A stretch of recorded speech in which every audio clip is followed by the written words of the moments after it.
മഹാരാഷ്ട്ര മുഖ്യമന്ത്രിയുടെ ദുരിതാശ്വാസ നിധിയിലേക്ക് വിദേശ സഹായം സ്വീകരിക്കാൻ കേന്ദ്ര സർക്കാർ അനുമതി നൽകി. ഫോറിൻ റെഗുലേഷൻ ആക്ട് പ്രകാരം രജിസ്ട്രേഷൻ അനുവദിച്ചാണ് വിദേശ സഹായം സ്വീകരിക്കുന്നതിനുള്ള അനുമതി നൽകിയത്. മുൻപ് കേരളത്തിന് നിഷേധിച്ച അനുമതിയാണ് ഇപ്പോൾ മഹാരാഷ്ട്രയ്ക്ക് കേന്ദ്ര സർക്കാർ നൽകുന്നത്.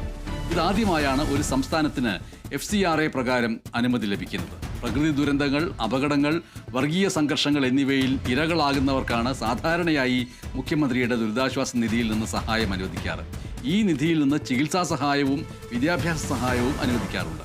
2018 പ്രളയകാലത്ത് UAE ഉൾപ്പെടെയുള്ള രാജ്യങ്ങളിൽ നിന്ന് സഹായം സ്വീകരിക്കാനാണ് കേരളം കേന്ദ്രത്തിൽ നിന്ന് അനുവാദം തേടിയത്. എന്നാൽ കേരളത്തിന് അനുവാദം കേന്ദ്രം നിഷേധിക്കുകയായി. ആലപ്പുഴ ചെങ്ങന്നൂരിൽ 3 ദിവസമായി വൈദ്യുതി മുടങ്ങിയതിൽ നാട്ടുകാർ പ്രതിഷേധിച്ചു. ശക്തമായ മഴയെ തുടർന്നാണ്